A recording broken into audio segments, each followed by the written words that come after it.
Players improve, the coaching staff improve, and the knowledge from within the club gets better and better. 3 Koreans, 3 Chinese, 1 Thailand and 1 Australian. For me, it's fantastic in one aspect because we're going to get our friends Ulsan again for the 3rd time in a row. We were just having a joke about that. We've historically been doing pretty well against Korean teams, and we've had some great results about them before. The travel has always been a bit of an issue for us, so we've been working on that as a club to make sure that we can try and minimise the things that we've identified as what we need to improve on moving forward. First time we've drawn an Australian team in the Champions League, which is great. We can showcase what's the best of JDT in now and another country. But the draw itself, fantastic. To be involved in the elite AFC competition is something that you wouldn't have thought was possible, 20, 30 years ago, even 10 years ago. But we've been now involved in the Champions League in 2016. We're no longer viewed as the small team. We're actually mixing with the big boys now. So everyone's looking forward to another year, another challenge, and it's with a new format. It's pretty exciting. With the new signings, about 5 to 6 players, new foreigners, do you think it will help JDT in this competition? Well, it better. that's the whole idea, is to improve our squad for because we've got aspirations. Yes, we want to do well in the Super League and in the Malaysian football. We're doing that, and we've noticed that the games are becoming more and more intense, and it's really good for us to progress with that into the Champions League. But for us to compete at the top level with the big guns of Asian football, we have to follow the policies and what other teams are trying to do, and in terms of strengthening the team, and we think we've done that. We've identified the areas that we need to improve on for the Champions League, because one of our main things about the club is not just to participate.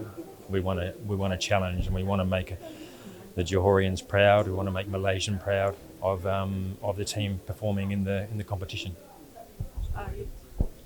So your target for JDT for this year, because last year you not passed for the group stage, right?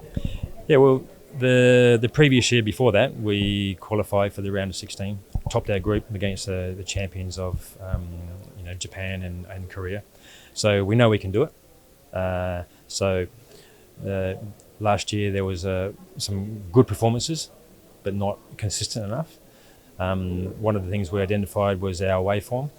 So we've been working on a number of things to try and rectify that situation. Some of that is the travel, but the other one is the tactical elements of that. So we're discussing that internally. So our aim is we're improving every year as a club, both on and off the park.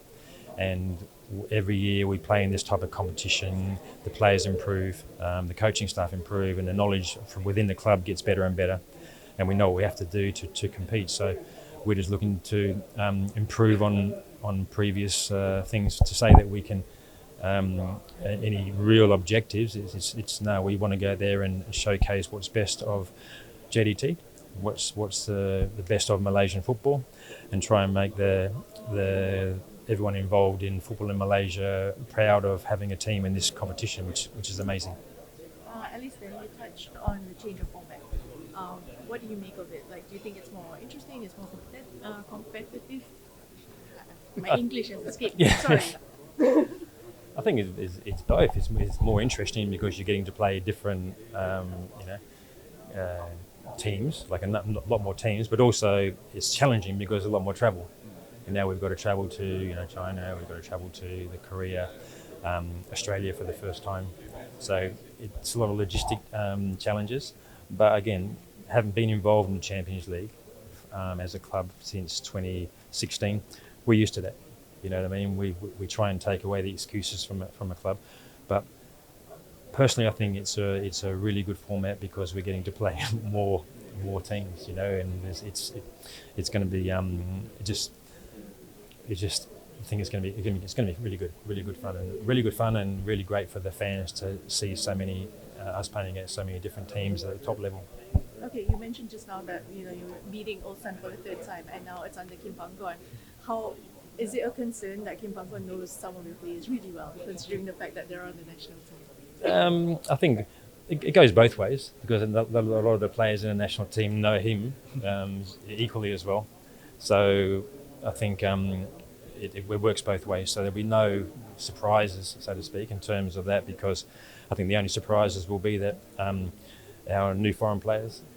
That's one thing he doesn't know about. But put all that aside, it's just two great clubs with fantastic histories playing against each other, with some great players, and I'm looking forward to watching the likes of, Arif Fayman and Afiq and everyone involved in the local players, particularly how they're going to perform in the Asian competition, because they've been fantastic so far. Thank you. Thank you.